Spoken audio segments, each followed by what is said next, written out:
ఎండాకాలంలో మల ఊసే మల్లె గాసే మనసు నిండా నిన్నే మోసే మందలించి పోరాదే మనసులుంది నువ్వే గాదే నింగిల పూల మెరుపువే ఓ పిల్ల గుండెల ప్రేమ సినుకువే అరే నింగిల పూల మెరుపువే ఓ పిల్ల పువ్వుల తేనె తీపివే అటు దిక్కు ఎర్రటెండ ఇటు దిక్కు మాటమంట మాటల పిడుగులాయే మానని గాయమాయే చెప్పి చెప్పి నోరు వాయెనో ఓ పిలగా ఎంతసేపు బుద్ధి మారదే నీ కలగా చెప్పి చెప్పి నోరు వాయెనో ఓ పిలగా మనిషి లెక్క మాట్లాడవే నువ్వలగా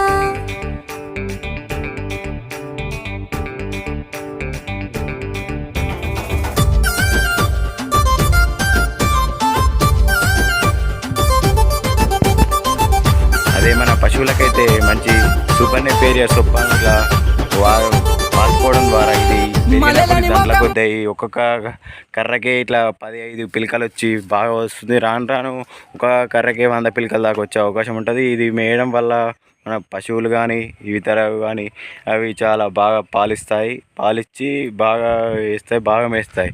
ఇలాంటి వల్ల దీంతో ఇలాంటి హాని కానీ పశువులకి ఇలాంటి ఉండదు.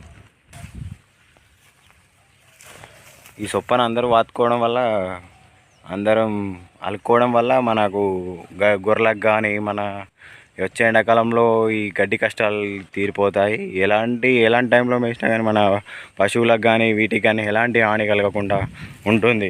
ఇప్పుడు అలాగే కొన్ని అగ్వ ధర సొప్ప ఇత్తులు తేవడం ద్వారా వాటి వల్ల మనకు వచ్చే పశువులకు నామ వచ్చే అవకాశం ఉంటుంది. కానీ ఈ ఇత్తనం వల్ల ఎలాంటి నామ రాదు, ఎలాంటి అది రాదు. ఇది చాలా బాగా ఉంటుంది. కాకపోతే క్రాప్ కూడా బాగా వస్తుంది, ఎన్నిసార్లు కోసినా వస్తుంది. ఇది ఇప్పుడు ఈ టైంలో వేసినా కూడా నామ వచ్చే అవకాశం ఉంటుంది. పశువులకు కూడా బాగా మేస్తాయి, మంచిగా ఉంటుంది.